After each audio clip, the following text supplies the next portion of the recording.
मछली जलीय पर्यावरण पर आश्रित जलचर जीव है। जलीय पर्यावरण को संतुलित रखने में इसकी बहुत महत्वपूर्ण भूमिका होती है। जिस पानी में मछली नहीं हो तो निश्चित रूप से उस पानी की जल जैविक स्थिति सामान्य नहीं है, ऐसा माना जाता है। वैज्ञानिकों ने मछली को जीवन सूचक या बायो इंडिकेटर माना है। अलग अलग जल स्रोतों में चाहे तेज या धीमी गति से प्रवाहित होने वाली नदियां हों, चाहे प्राकृतिक झीलें, तालाब या मानव निर्मित बड़े या मध्यम आकार के जलाशय, सभी के पर्यावरण का अगर सूक्ष्म अध्ययन किया जाए तो ये निष्कर्ष निकलता है कि जल और मछली दोनों एक दूसरे के पूरक हैं। पर्यावरण को संतुलित रखने में मछली की खास उपयोगिता है। मछली एक उच्च कोटि की खाद्य पदार्थ है। इसके उत्पादन में वृद्धि के लिए सरकार लगातार प्रयत्नशील है। देश के ग्रामीण अंचलों में अलग अलग आकार प्रकार के तालाब, पोखर और जल प्रणालियां बहुतायत में उपलब्ध हैं, जिनमें वैज्ञानिक तरीके से मत्स्य पालन अपनाकर मत्स्य उत्पादन में वृद्धि करके लोगों को पोषक और संतुलित आहार उपलब्ध कराया जा रहा है।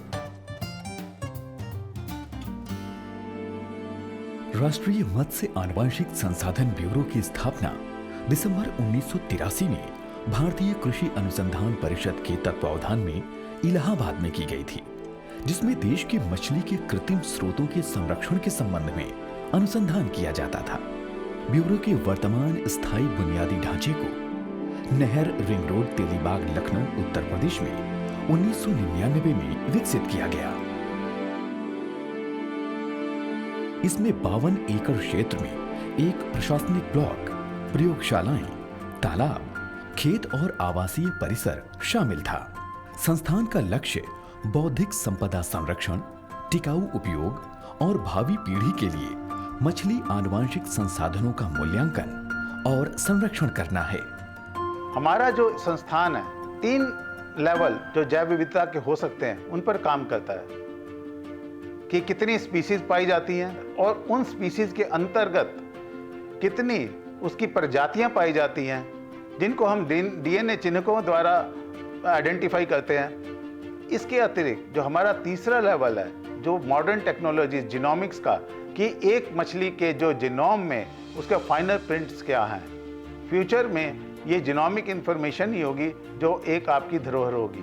उसके अतिरिक्त इसको प्रिजर्व करना, इसके अतिरिक्त रिस्क असेसमेंट, जो बाहरी मछलियाँ या बाहरी पैथोजेंस आ सकते हैं उनके रिस्क असेसमेंट को डॉक्यूमेंट करना। ब्यूरो में सुविकसित वातानुकूलित पुस्तकालय भी है। इस पुस्तकालय में कुल 7,618 दस्तावेज हैं, जिनमें 7,395 किताबें, 164 सीरियल्स और 59 वार्षिक रिपोर्ट सम्मिलित हैं। पुस्तकालय में 17 अंतरराष्ट्रीय करंट जर्नल्स और 71 भारतीय करंट जर्नल्स का भी संग्रह है। लाइब्रेरी में 110 ब्लैकवेल पब्लिशिंग के इलेक्ट्रॉनिक जर्नल्स भी मौजूद हैं, जो कृषि, पादप विज्ञान, मत्स्य पालन और पारिस्थितिकी से संबंधित हैं। NBFGR एक ISO 9001-2008 प्रमाणित संस्था है और इसे 2011 के सरदार पटेल सर्वश्रेष्ठ संस्थान पुरस्कार से भी सम्मानित किया गया। संस्थान में गंगा एक्वेरियम की भी स्थापना की गई है, जो कि देश का सबसे बड़ा और बेहतरीन सार्वजनिक एक्वेरियम है। ये एक्वेरियम बड़े स्तर पर जनता में जागरूकता फैला रहा है और साथ ही देश में मछलियों की विशाल अभिन्नता पर भी शिक्षा प्रदान कर रहा है। गंगा एक्वेरियम की महत्वपूर्ण बात यह है कि ये अन्य मछलियाँ जो इस तरफ पाई जाती है, उसके अलावा कुछ मछलियाँ जो दक्षिण भारत में एंडेमिक है, वहाँ की कुछ, वहीं की कुछ नदियों में पाई जाती हैं, वो भी हम यहाँ दर्शनीय रूप से रखी गई हैं। इसके अतिरिक्त शायद ही कोई एक्वेरियम इस तरफ होगा जो मैरीन एक्वेरियम है, जो समुद्री मछलियों को भी दर्शाता है। हमारे पास सी एनीमोन, सी लॉयन, पैरेट फिश या क्रैब और लॉबस्टर्स, अलग अलग प्रजाति की जो समुद्री मछलियाँ जिसको हम यहाँ मेंटेन करते हैं, एम्फीप्रियन, क्लार्काई, इसको सबको हम मेंटेन करते हैं, जो इसको देख के बच्चे बहुत आकर्षित होते हैं, क्योंकि समुद्री मछलियों को देखना, खास तौर से कोरल रीफ में जो पाई जाती हैं, वो अत्यंत खूबसूरत होती हैं। संस्था में अलग अलग स्टेक होल्डर के लिए क्षमता विकास कार्यक्रम भी चलाए जाते हैं, जिसमें शोधकर्ताओं, मछली किसानों, राज्य मत्स्य पालन विभाग के अधिकारियों और छात्रों को भी सम्मिलित किया जाता है। इसके साथ ही ब्यूरो के कार्य उद्देश्यों में मत्स्य आनुवंशिक संसाधन का अन्वेषण, लक्षण वर्णन और सूचीकरण करना, प्राथमिक प्रजाति के संरक्षण और उपयोग के लिए मत्स्य आनुवंशिक संसाधनों का रखरखाव और संरक्षण करना शामिल है। साथ ही रिस्क असेसमेंट और मत्स्य स्वास्थ्य के साथ स्वदेशी और विदेशी जनन द्रव्य का मूल्यांकन करना भी ब्यूरो का उद्देश्य रहा है। मछलियों में जो है बहुत सारी बीमारी होती हैं, जिसके किसानों का बहुत सारा लॉस होता है, जिससे बहुत किसान को नुकसान होता है। जैसे कि मैं एक आंकड़ा के हिसाब से 1000 करोड़ रुपए का लॉस जो है झींगा मछली के उत्पादन में होता है बीमारी के कारण। ये विभाग जो किसान हैं वो उनकी जो रोगग्रस्त मछली यहाँ ला सकते हैं और उस रोगग्रस्त मछली की जो बीमारी है उसके बारे में हम लोग जांच करके और उनकी समस्या का निदान कर सकते हैं। संस्था को मत्स्य आनुवंशिक संसाधन प्रबंधन पर अनुसंधान के लिए सेंटर ऑफ एक्सीलेंस के रूप में देखा जाता है। साथ ही संस्था ने अपने अनिवार्य अनुसंधान क्षेत्रों में एक महत्वपूर्ण भूमिका निभाई है। हमारे फिश कंजर्वेशन डिवीजन में सब नदियों में कौन कौन सी प्रकार की मछलियाँ मिलती हैं उसके बारे में हम पता लगाते हैं। उसके लिए हर नदियों में जाते हैं और वहाँ का डेटा कलेक्ट किया जाता है। इससे ये फ़ायदा होता है कि हमें ये पता लग जाता है कि कितनी तरह के मछलियाँ हमारे भारत में मिलती हैं। तकरीबन 3000 से ऊपर आज तक रिकॉर्ड किया गया है कि मछली की प्रजातियाँ हैं। इससे किसानों से ये फ़ायदा होगा कि बाहर की मछलियों को ले आने की बजाय अपनी मछलियों को के मछली पालन में बढ़ावा दे तो वो ज़्यादा फ़ायदेमंद होगा। 26 फिनफिश की जनसंख्या, आनुवंशिक संरचना और शेलफिश प्रजातियां भारतीय जल में देशी वितरण रेंज में पाई जाती हैं।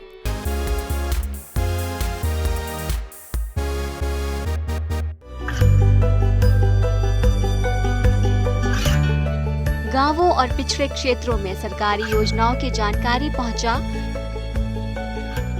देश में कौशल और क्षमता विकास कर ग्रामीणों को सामाजिक बदलाव और विकास से जोड़ने की दूरदर्शन किसान की पहल चौपाल चर्चा देखें सोमवार से शुक्रवार सुबह 9 बजे।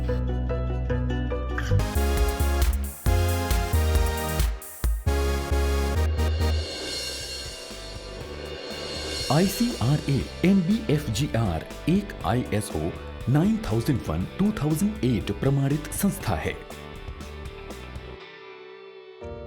राष्ट्रीय मत्स्य आनुवंशिक संसाधन ब्यूरो में फिनफिश और साथ ही शेलफिश KOIE रोगजनक विषाणु के लिए नैदानिक क्षमता विकसित की गई है। 16 व्यावसायिक प्रमुख खाद्य और सजावटी मछलियों की प्रजातियों से विकसित सेल लाइन्स जो रोग निदान में एप्लीकेशन के रूप में कार्य करेगा। कतला और रोहू के वृहद भक्षाणु कोशिका वंश का विकास किया गया जो प्रतिरक्षा प्रतिक्रिया के आकलन के लिए इस्तेमाल किया जा सकेगा। यह सेल लाइन संग्रहालय विश्व का सबसे बड़ा मत्स्य सेल लाइन संग्रहालय है, जहां हमारे पास 63 तरह की सेल लाइन्स उपलब्ध हैं, जिसका हम विभिन्न स्तरों पर उपयोग करते हैं। किसान भाइयों के पास कोई मछली बीमार मछली है जिसमें उसका विषाणु का आइसोलेशन करना है, उसको अलग करना है, उसकी पहचान करनी है, जो भविष्य में फिर उसके उपचार में यूज हो सके, तो ये मत्स्य सेल लाइन बहुत ही उपयोगी है। दूसरा एस्पेक्ट जो हम अध्ययन कर रहे हैं वो मछलियों को विभिन्न तापक्रम पे एक्सपोज करके उनका प्रोटीन और उनका जीन का प्रोफाइल देख रहे हैं। तीसरा प्रयोग हम जिसको कहते हैं DNA बार कोडिंग का कर रहे हैं। DNA बार कोडिंग में हम मछलियों की पहचान करते हैं, कुछ सूक्ष्म जीनों का और प्रोटीन का अध्ययन करके, तो उसके आधार पे हम मछलियों की एक्यूरेट पहचान करते हैं। कभी कभी किसान भाइयों को ये भी प्रॉब्लम होती है कि मछलियों को देख के उनकी पहचान नहीं हो पाती, तो उनके कुछ जीन को हम यहाँ एम्प्लीफाई करते हैं और उसके बेस पे उनकी एक्यूरेट पहचान करते हैं।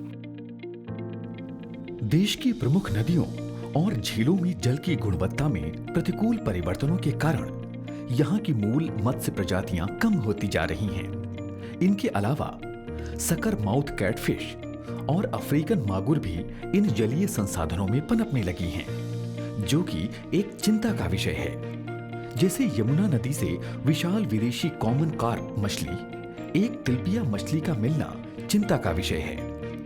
देशी प्रजातियों और पर्यावरण के लिए खतरा अफ्रीकन मागुर, जिसके पालन प्रजनन से संबंधित सभी चीजें प्रतिबंधित हैं और देश में उपलब्ध समस्त मत्स्य प्रजातियों का 14% विदेशी प्रजातियां उपस्थित हैं। राष्ट्रीय मत्स्य आनुवंशिक संसाधन ब्यूरो में विदेशी मछली प्रजातियों के प्रभावों का आकलन किया गया है। हमारे देश में जो है एक लक्ष्य है कि मत्स्य का उत्पादन बढ़ाना है हमें, तो उसके लिए कई बार जो है हम विदेश से मछली जो है आयात करते हैं जो लाइव कंडीशन में है। तो ये विभाग का काम है कि उसका आकलन करे, मूल्यांकन करे, क्योंकि विदेशी मछली जो है कई बार हमारी देशी मछलियों पे जो है हावी हो सकती है और उसको जो है उस पर दुष्प्रभाव कर सकती है। इसके अलावा विदेशी मछली जो है कई तरह के रोगजनक बाहर से यहाँ ला सकती है, तो वो जो है उसका जो है आयात से पहले जो है उसका मूल्यांकन होना बहुत ज़रूरी है। तो ये विभाग विदेशी मछली का भी जो है मूल्यांकन करती है और मूल्यांकन में अगर ये सही पाया जाता है कि हमारे देश के लिए वो मछली ठीक है, तभी उसका आयात जो है भारत सरकार उसको परमिट करती है। तो ये एक बहुत ही जो है इम्पॉर्टेंट पहलू है, जिससे कि जो है हमारी विदेशी मछलियाँ का नुकसान जो है हमारी देशी मछलियों पे ना हो। संस्थान महत्वपूर्ण समूह से संबंधित मछलियों के फिलोजेनेटिक रिलेशनशिप और आणविक मार्करों के माध्यम से सामान्य अध्ययन करता है। संस्थान ने 2 व्यावसायिक रूप से महत्वपूर्ण मछली प्रजातियों लेबियो रोहिता और क्लारिस मेगुर के सहयोगी मोड में पूरे जीनोम अनुक्रमण की शुरुआत की। 35 फिनफिश प्रजातियों के लिए आणविक मार्करों की पहचान की गई। 26 फिनफिश की जनसंख्या, आनुवंशिक संरचना और शेलफिश प्रजातियां भारतीय जल में देशी वितरण रेंज में पाई जाती हैं, जो प्रबंधन रणनीतियों, स्टॉक स्पेसिफिकेशन कंजर्वेशन और रिवर रेंचिंग प्रोग्राम में मदद करती हैं। इम्पॉर्टेंट काम हम करते हैं कि हम नदियों में रेंचिंग प्रोग्राम, मतलब कि हम उस नदी के मछलियों को लेकर आते हैं और अपने हैचरी में उनको ब्रीड करके फिर वापस डालते हैं। इससे ये फ़ायदा होता है कि उस नदी की मछलियों की मात्रा बढ़ जाती है, क्योंकि आजकल का किसान भी हर मछली का ब्रूड स्टॉक क्योंकि उठाते नदियों से ही है, तो नदियों में बढ़ना उनके लिए बहुत लाभदायक है। तो ये एक कंजर्वेशन और मछलियों का मात्रा बढ़ाने और किसानों के लिए हेल्प के लिए बहुत लाभदायक है। जलीय जीव बीमारियों का राष्ट्रीय निगरानी कार्यक्रम देश में 14 विभिन्न राज्यों में चलाया गया है, ताकि जलीय जीव को महत्ता मिले। इस प्रोग्राम में 22 सहयोगी संस्थान भी शामिल हुए हैं। तो राष्ट्रीय स्तर पे जो रोग निगरानी जो प्रोग्राम जो चल रहा है भारत सरकार के सहयोग से, उसमें जो है 19 राज्य हैं और 3 यूनियन टेरिटरीज में ये प्रोग्राम चल रहा है और वहाँ के किसानों को लाभ मिल रहा है। जब भी कोई बीमारी जो है किसी एरिया में जो है पाई जाती है या हमें पता लगता है कि इस एरिया में बीमारी आ गई है, तो हम जो है उसकी जांच करके बाकी जो आसपास के एरियाज़ और आसपास के राज्यों में जो है हम अलर्ट्स जारी करते हैं, एक जो है ताकि वो बीमारी जो है दूसरे जगह और ना फैले। एक और किसानों से जुड़ी हुई डायरेक्ट समस्या है जिसका नाम बोलते हैं एंटी माइक्रोबियल रेजिस्टेंस। जीवाणुओं को उपचार करने के लिए एंटीबायोटिक्स दी जाती है, लेकिन आजकल क्या हो रहा है कि एंटीबायोटिक्स जो है जीवाणुओं पे काम नहीं कर रही, तो उसमें प्रतिरोध हो रहा है। तो वो प्रतिरोध जो है के कारण जो है अगर कोई बीमारी होती है तो वो ठीक नहीं हो पाएगी। तो इसलिए जो है उसको एंटी माइक्रोबियल रेजिस्टेंस की समस्या आ रही है, जो ये समस्या जो कि जो है मछली में भी है और जानवरों में भी है और ह्यूमंस में भी है, इंसानों में भी है। तो ये जो एंटी माइक्रोबियल रेजिस्टेंस की समस्या का जो है हमें ये देखना है कि क्या ये मछली में भी जो है एंटी माइक्रोबियल रेजिस्टेंस की समस्या है कि नहीं है। तो इसके लिए हमने एक देशव्यापी प्रोग्राम चलाया हुआ है जिसको बोलते हैं नेटवर्क प्रोजेक्ट ऑन AMR। किसान भाइयों से अपील है कि जो है एंटीबायोटिक्स का प्रयोग बहुत ही सोच समझकर और किसी डॉक्टर की सलाह पे ही करें, अदरवाइज़ जो है ये AMR की प्रॉब्लम जो है मछलियों में बढ़ सकती है और मछली से ये जानवर में जा सकती है और जानवर से ये इंसानों में जा सकती है। इसी तरह से ये चक्र पूरा हो सकता है। तो ये AMR पे जो है ये विभाग काम कर रहा है। दूसरा एक और पहलू इस विभाग का है जिसे कहते हैं विदेशज मछली। अब तक कुल 404 हैचरी संचालकों को संस्थान से मछली मिल्ट क्रायो प्रिजर्वेशन तकनीक पर प्रशिक्षित किया जा चुका है।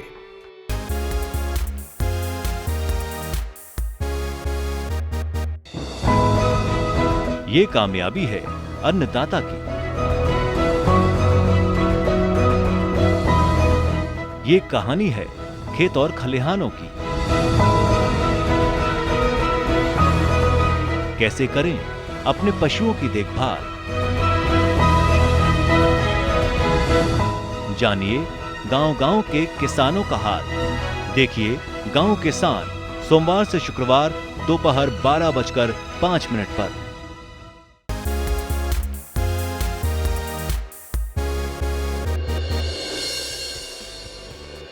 जलीय जीव बीमारियों का राष्ट्रीय निगरानी कार्यक्रम देश में 14 विभिन्न राज्यों में चलाया गया है ताकि जलीय जीव को महत्ता मिले।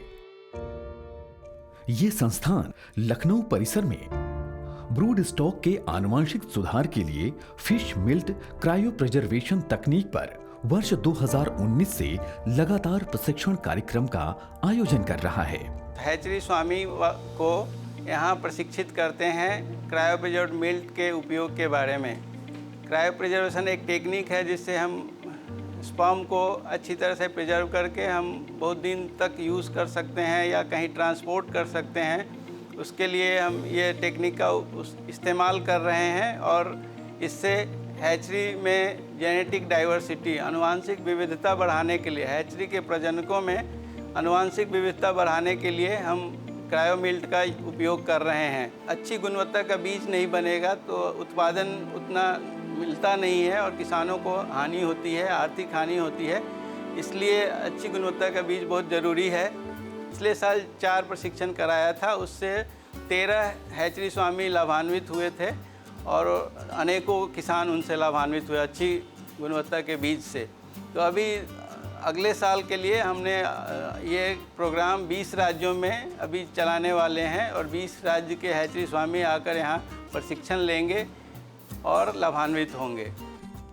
प्रशिक्षण कार्यक्रम के दौरान भारत के विभिन्न राज्यों के हैचरी संचालकों को ब्रूड स्टॉक के आनुवंशिक सुधार में फिश मिल्ट क्रायो प्रिजर्वेशन तकनीक का संभावित अनुप्रयोग सिखाया जाता है।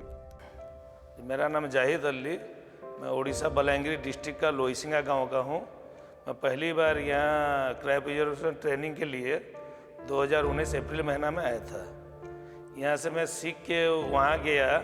उसके बाद हमारा फार्म में, हमारा हैचरी में क्रायो मिल्ट के साथ हम लोग वहाँ बच्चा प्रोडक्शन किए। ये क्रायो मिल्ट का बच्चा और हमारा जो कंट्रोल में जो बच्चा प्रोडक्शन होता है, इसमें बहुत डिफरेंस है ग्रोथ का। जब हमारा कंट्रोल का बच्चा 100 ग्राम हो रहा है, उसके हिसाब से क्रायो मिल्ट जो प्रोडक्ट का बच्चा 140 ग्राम से 150 ग्राम हो रहा है। माने 40 से 50 ग्राम माने हम लोग का ज़्यादा वेट दिखा रहा है। अब तक कुल 404 हैचरी संचालकों को संस्थान से मछली मिल्ट क्रायो प्रिजर्वेशन तकनीक पर प्रशिक्षित किया जा चुका है। बलराम प्रसाद, रांची झारखंड से प्रशिक्षण के लिए मैं यहाँ लखनऊ आया हूँ। प्रशिक्षण के उपरांत अपने शहर रांची जाकर कांके डैम में मैं हैचरी संचालन करता हूं, जिसका कुल क्षेत्र 106 हेक्टेयर है। उसमें मत्स्य पालन करता हूं और ब्रूडर वहीं रखता हूं। और इस प्रशिक्षण के उपरांत मैं अच्छी तरीक़ा से जो पहले करता कुछ कमियां को दूर करूंगा और बेहतर तरह से हैचरी संचालन करूंगा। मैं वेस्ट बंगाल से आया हूँ, बांकुड़ा डिस्ट्रिक्ट से। तो फिश फार्मर है जिसको हाई क्वालिटी सीड चाहिए, मतलब ग्रोथ नहीं हो रहा है उसकी तालाब में, तो अगर इनब्रीडिंग हो जाएगा तो ये समस्या होता है। लेकिन अगर ये इनब्रीडिंग का समस्या नहीं होगा तो क्या है, उसको तालाब में ग्रोथ अच्छा होगा तो फ़ायदा तो उसको ही होगा ना, फार्मर को। अगर ये टेक्नोलॉजी हम लोग उधर करेंगे जाके तो बहुत अच्छा होगा। ब्यूरो के कार्य उद्देश्यों में व्यवसायिक रूप से भारतीय प्रमुख कॉर्प में इन ब्रीडिंग के बढ़ते स्तर पर हैचरी संचालकों को संवेदनशील बनाना है और इस मुद्दे पर कार्य करने के लिए वैकल्पिक विकल्प उपलब्ध कराना है। एक प्रोजेक्ट शुरू किया है जो कि सक्सेसफुल और लाभकारी साबित हो रहा है कि क्या हम कृत्रिम गर्भाधान मछलियों में ला सकते हैं, क्या हम हैचरीज में जो इनब्रेड हो रही हैं क्या उनका जेनेटिक एक्सचेंज क्रॉस ब्रीडिंग कर सकते हैं। हमारी लेबोरेटरी टेक्निक थी, उसको कस्टमाइज करना शुरू किया कि क्या वो फार्मर के लिए हम बहुत सिंपल कर सकते हैं, आसान कर सकते हैं। हमने अब तक 300 से ज़्यादा 12 स्टेट्स के फार्मर्स को जो हैचरी ऑपरेटर्स हैं उनको हमने पहले इस तकनीक में ट्रेन किया।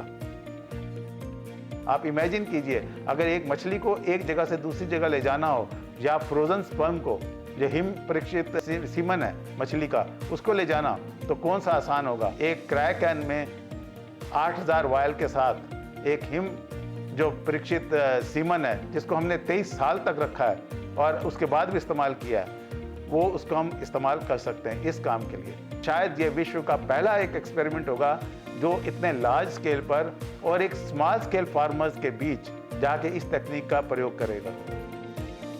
संस्थान ने आदिवासी क्षेत्रों में आदिवासी कृषकों के यहाँ FRP कार्प हेचरी यानी मत्स्य बीज उत्पादन इकाई की स्थापना के माध्यम से उद्यमिता का विकास करने का कार्य भी आरंभ किया है। इसके तहत संस्थान के वैज्ञानिकों की टीम आदिवासी क्षेत्रों में क्षेत्र भ्रमण करके और जागरूकता कार्यक्रमों, प्रशिक्षण कार्यक्रमों के दौरान विभिन्न लोगों से विचार विमर्श करके उपयुक्त आदिवासी लाभार्थियों के प्रक्षेत्र में मत्स्य बीज उत्पादन इकाई लगवाती है। ट्राइबल सब प्रोग्राम, उसमें हमारा इंस्टीट्यूट गवर्नमेंट के इस प्रोग्राम से जुड़ा हुआ है और हम सोनभद्र के एरिया में काम करते हैं। उस एरिया में फिश फार्मर्स को ट्राइबल और वो इंक्लूडेड है ट्राइबल के लोग, उनको हम हैचरी देते हैं इस प्रोग्राम के अंडर और वो हैचरी स्थापित करते हैं, सीड प्रोड्यूस करते हैं और बाकी फिशरमैन को वो बीज बेचते हैं। इससे हैचरी ओनर्स और फिश फार्मर्स दोनों को फ़ायदा होता है, उनकी आमदनी बढ़ती है। हमारा एक एक्वाकल्चर रिसर्च ट्रेनिंग यूनिट है चिनट में जो कि फार्मर्स को ट्रेनिंग देता है। रेजिडेंशियल फैसिलिटी है, वहाँ पर फार्मर्स का लाभ उठा सकते हैं। चयनित लाभार्थियों को मत्स्य बीज उत्पादन और हैचरी प्रबंधन से जुड़े विभिन्न पहलुओं पर विस्तार से प्रशिक्षण दिया जाता है। जल कृषि अनुसंधान एवं प्रशिक्षण इकाई पर 2007 से अब तक 3500 लोगों को प्रशिक्षण दिया जा चुका है, जिसमें उन्हें करके सीखे सिद्धांत पर प्रशिक्षण दिया जाता है। वे आकर यहाँ पर स्वतः जाल चलाते हैं, जाल की बुनाई कैसे की जाती है, बीज उत्पादन कैसे किया जाता है, नर्सरी में शिशु मीनों का कैसे पालन पोषण किया जाता है तथा अंगुलिकाओं का कैसे पालन पोषण किया जाता है, इसके बारे में जानकारी करते हैं। साथ ही साथ इन तालाबों का प्रबंधन कैसे किया जाए उसके बारे में भी उन्हें बताया जाता है और सभी तौर तरीकों को उन्हें सिखलाया जाता है, जिससे वो अपने आप सक्षम बन जाते हैं और अपने क्षेत्रों में कार्य करने में सफल रहते हैं।